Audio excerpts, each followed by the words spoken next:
I'm launching a new group container for ancestral healing, and I'm so excited to tell you all about it.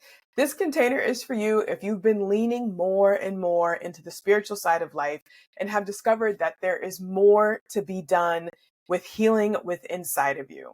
This is also for you if you've been talking to your friends and family about breaking generational patterns, or the Black community says generational curses, and behaviors that keep you stuck, struggling, and wishing for something different, but you're not quite sure where to start. This program is also for you if you are ready to see the fullness and the beauty in your family's history so that you can draw on the strength and wisdom of your ancestors instead of always focusing on what you think is broken. I'm really excited to give you all the details about this 4-week container, but first, I want to answer a few questions about ancestral healing that will help you decide whether this container is right for you.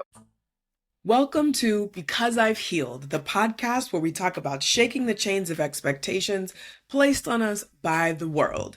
My name is Asha Wilkerson, and I'm a former high-achieving attorney and college professor turned healing-focused life coach for Black women. Each week, I'm bringing you a life lesson that started with healing. Not only will I explain the chains I was able to break, but also the success I experienced after. Let's get to healing.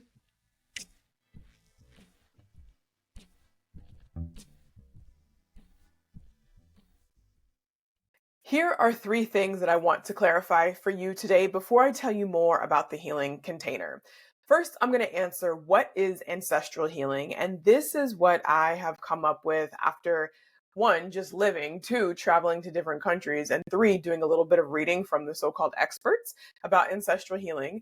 2, I'm going to answer what do you do if you don't know your ancestors? That's particularly important, I think, for Black people in America and maybe Black people in the Americas, because we arrived in the Americas via slave trade and there aren't records that tell us exactly what countries our families are from. So we don't have that connection like some other folks who are recent immigrants to certain countries or born in the home country. And lastly, I'm going to answer the question, is ancestral healing all about trauma? I'm going to give you the short answer right now because I just can't wait. And that short answer is no, it's not all about trauma. But first, let me answer what is ancestral healing. So here's the thing. We consciously and subconsciously take on the fears, the advice, and the warnings of our parents, our grandparents, and everybody else who came before us. And it's only natural because our brains are doing everything that they can to keep us safe. And it's happening in the background. And so we remember that we're not supposed to walk down this certain street, but we might not understand why we're not allowed to walk down a certain street.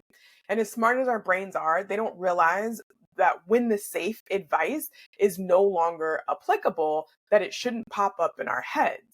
But because our brains are running on autopilot and running in the background in our subconscious, and they're just trying to keep us safe, we'll remember the advice and the safety admonitions without understanding that the context has changed. So the warning that your great grandmother gave you or gave to your grandmother about making sure she keeps her husband happy no matter what was given in the context of survival because women couldn't survive on their own 50, 60, 100 years ago. And blindly following the same advice and rule today and sacrificing your happiness, your well being, and your dreams is unnecessary because the situation and the context are different. So, ancestral healing allows you to identify and think about the past without judgment to see what's actually true for you, what you need to let go of, and what you should continue to carry with you. I'm thinking of 2 stories actually. I remember listening to this probably on some NPR podcast. And this lady was so adamant about not eating garlic. And she said that her mother had told her not to eat garlic and her grandmother had told her not to eat garlic. And it just became this family rule. So much so that when she was dating someone who would then become her husband, she said, you got to choose me or the garlic. We're not doing it. My family doesn't do garlic. It was at some point, like years later, maybe she went back to, I don't remember what country they were from, but maybe went back home to visit her grandmother and asked about this garlic thing. And her grandmother was like, what do you mean we don't eat garlic? And what she said was, oh, honey, I gave that advice to your mother before she went out on a date because I didn't want her breath to smell like garlic.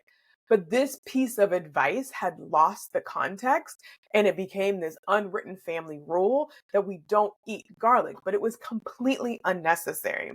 Ancestral healing is kind of like that, right? It's pulling up the rules and regulations that we live by. Some of them may be seen as helpful, but might be keeping us stuck. Others are more punishing in their effect, like you have to give all of yourself, otherwise, you won't have a job. Otherwise, you won't have a relationship. But that often comes because the situation, the context required somebody to overgive. I'll give you another example.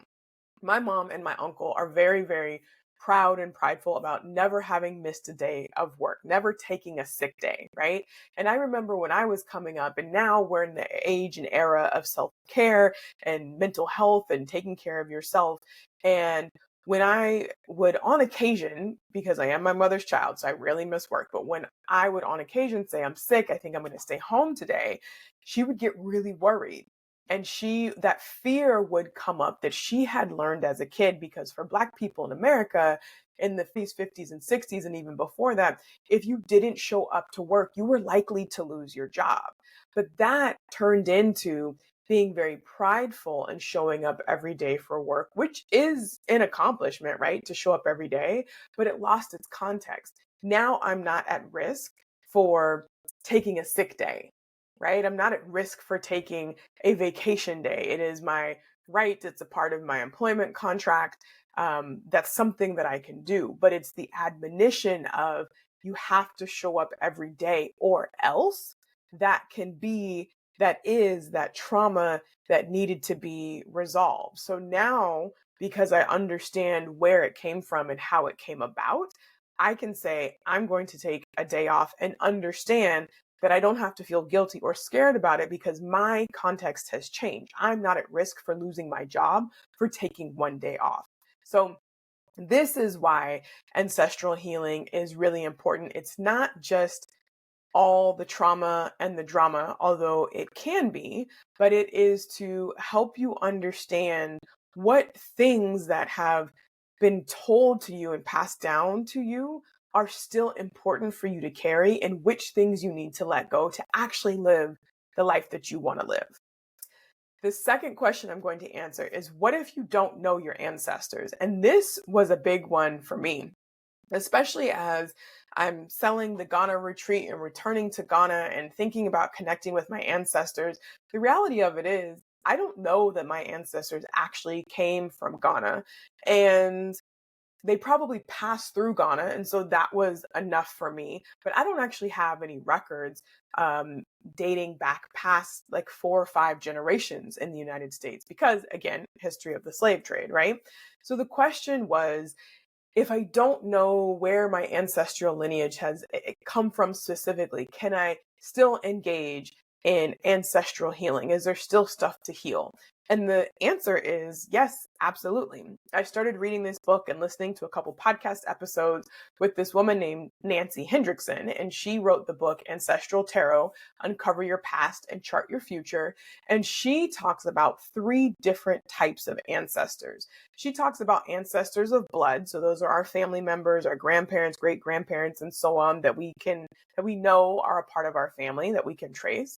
She also talks about adopted ancestors. Now, those are the people that you just really feel connected to. People in the past, people in history, where you're just like, man, I really admire Toni Morrison, right? Or I really, really admire whoever it is that has come before you. Maybe one of those connections that you're like, why do I just love this person so much? Maybe you had posters of them on your wall, right? Those people aren't necessarily connected to you by blood, but they can be considered your adopted ancestor and you can still connect with them as well. Maybe the civil rights leaders, maybe scientists and inventors. It could be anyone that you want or that you connect to, maybe musicians, right? And then she describes a third category of ancestors, and she calls them ancestors of time. And these aren't necessarily people, but these are places and spaces where you feel really connected. So I'm actually, now that I'm saying this, because I feel so at home in Portugal, and I can't really explain it. There's a lot of people that do. I wonder if in a past life I had been in Portugal, or if there's something familiar over a different time space continuum that feels really comfortable. I also feel that way in Cuba also. And I would say jokingly, I think I was Cuban in a past life because there's just something about Cuban culture, Cuban music, Cuban people that just resonates with my soul. And I'm wondering if I have some past experiences in either of these two countries, because there is such a thing as being connected to ancestors of time. You just show up in a space and it just feels so good. Or maybe you feel really connected to a certain movement in history or a certain time period in history. So for Nancy's explanation of ancestors, she says ancestors of blood, adopted ancestors, and ancestors of time. I'm going to add one more for us. I'm going to be talking about our living ancestors. I don't think that we need or should wait until people pass on into the other realm to begin healing their relationships and um, the just experiences that we have with people.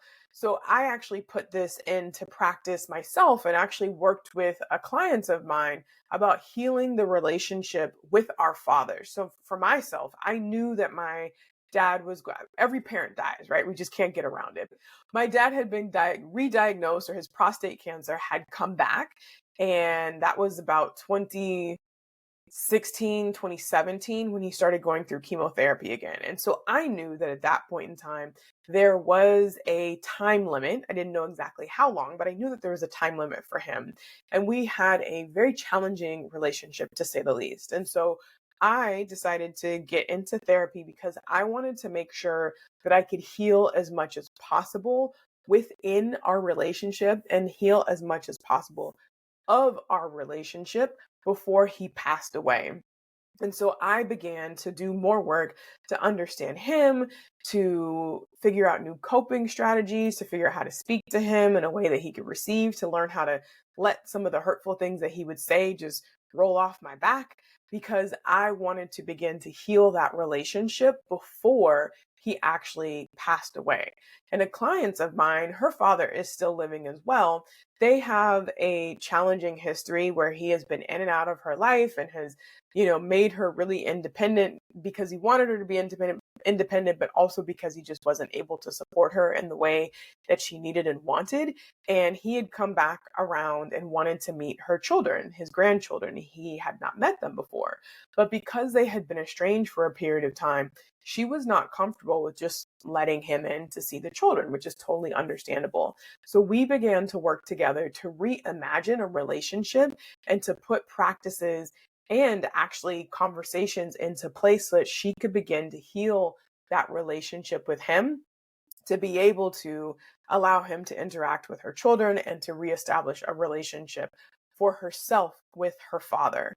So we have living ancestors as well. They are the people who have come before us. As hard as it is to see and to recognize that our parents are just hurt human beings, also, they really are. And it doesn't mean that they didn't affect us. And it doesn't mean that we should just forget about some of the things that we have experienced. But it does mean that there's an opportunity to understand where they're coming from, so then we can reassociate and reinterpret our experience with them. So if you don't know your ancestors, can you still engage in ancestral healing? And the answer is yes, absolutely. There are ancestors of blood, there are adopted ancestors, there are ancestors of time, and my fourth edition is living ancestors. You can begin to work with them as well. And you don't have to tell them. This is all what we're going to do together in this group. Now, the last question I want to answer for you today is it all about trauma? Is ancestral healing all about trauma? And the answer is no. One of the things that I find really challenging, especially in, maybe it's worldwide, but especially in America, when we talk about Black history, or mainly Black history, it is this um, retelling of trauma. It's this retelling of all the challenging experiences that we've had along the way. And when we think about ancestral healing, it is often bringing up and releasing some of those traumatic experiences that have been passed down from generation to generation. That is important. But what I'm also going to make sure that we do in this container is to tap into the love and joy and other positive emotions that our ancestors want for us. It cannot be true. Like, I refuse to believe that our ancestors want us to continue to suffer and to be in pain and to go without, like we think about their experience. That's not it.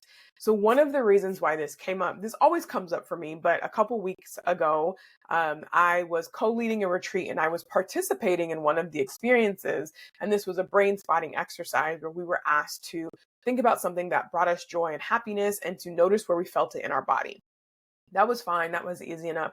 But then we had to hold that experience for 5 minutes. The first minute was like, okay, I got this. Minute 2 to 3, I was like, okay, I'm getting fidgety. I don't want to be here. Not I don't want to be here, but like this is hard, right? Minute 4, I just started crying. 4 to like 5. And then after we came back to the group, I was just crying because after I sat with joy for 4 minutes and happiness for 4 minutes, it became really uncomfortable in my body. And then I realized that sometimes, a lot of times, as Black and Brown people, as first generation, as eldest daughters, as only children, as people caring for aging parents, as people wanting to move locations after our parents have fought for us to have such a good life, we often feel really guilty and often feel like we're not supposed to be experiencing joy and happiness. Now, we would never tell our children that we don't want them to experience joy and happiness, but for some reason, we think that we're not entitled to it in the same way that we want our children and our nieces and our nephews and our friends' children to experience it. And that's just a holdover from trauma.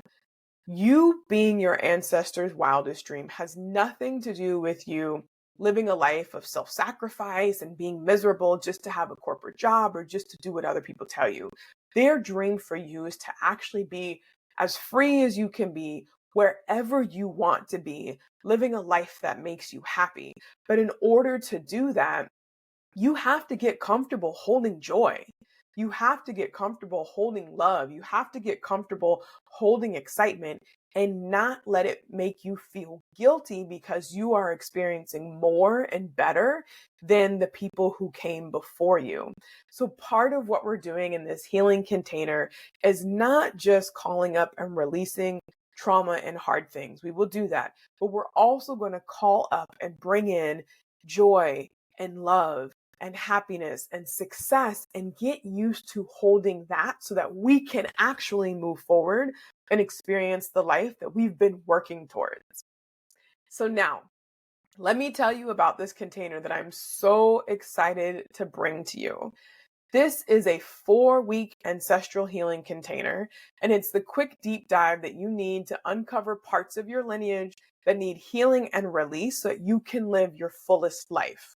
In this container, you will identify the rules, admonitions, and trauma that have been passed down from generation to generation so you can begin to heal and release them.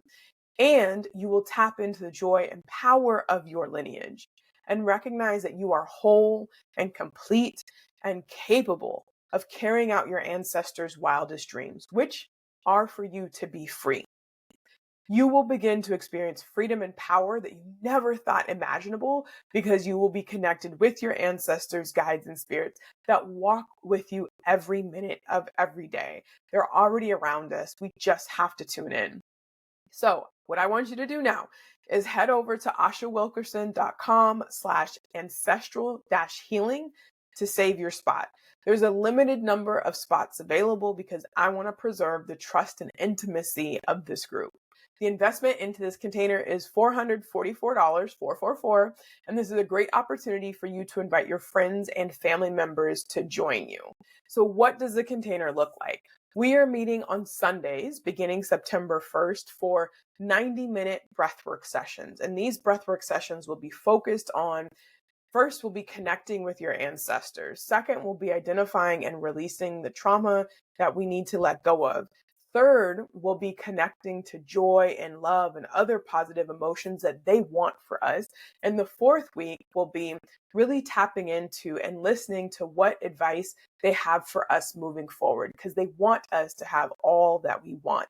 In between time, you will get support via WhatsApp group, a private WhatsApp group, and you will get journal prompts from me. And every person who signs up will get an individual tarot reading from me about your ancestors. I want you to understand what was going on with your ancestors, where you fit into it, what you need to heal and release, and also what message they have for you. And I've done this ancestral pull a few times, and I really love it, especially if we're not used to connecting just on our own or through meditation with our ancestors. The tarot cards can be a really, really good guide. So that's what this 4-week container looks like. I would love for you to be a part of it. If you are in the podcast app listening, click on the registration link below. Otherwise, head over to ashawilkerson.com/ancestral healing to save your spot. Now, before I let you go today, I just have one more question. I'm curious about whether you've done any ancestral healing practices before. I probably should have told you this in the beginning. I'm admittedly new on this ancestral healing journey. I guess I've been doing the work for myself for a little bit, but a couple weeks ago when I was talking to my co-facilitator about at the retreat and after the retreat, I was saying I really wanted to do some ancestral healing, but I felt like I needed to get another certification or do something. She's like, no, you have it. You have everything you need within you. And part of me knew that that was true, but of course I was just scared. So this offering, this package is an exercise in me trusting my intuition. I felt like I was very clearly instructed to create a group healing container around ancestral healing, around not just releasing trauma, but around specifically calling in joy so that we can really express ourselves as the free people that our ancestors want us to be. So I am curious about whether or not you've done any ancestral healing before, what your practices look like, maybe where you've done them. And I would love for you to send me a message on Instagram about it. Or if you're listening in Spotify, you can click on the little survey button in the Spotify app where you're listening to this podcast. All right, I can't wait to start working with you on September 1st to release trauma in old stories, but also to bring in and experience more love and joy. And before you go on about your week, I want you to remember that it's because I've healed that I've been able to repair old relationships and start new ones from a different perspective. It's because I've healed that I've been able to leave expectations behind that no longer serve. And it's because I've healed that I'm currently living my dream life out loud with no regrets. See you in the container. Thanks for listening to this week's episode of the podcast. The best way to keep in touch is to go to my website, ashawilkerson.com, and join my email list. If you'd like more information about this episode that you just listened to, head to the show notes and you'll find all the details and all the links. See you next week.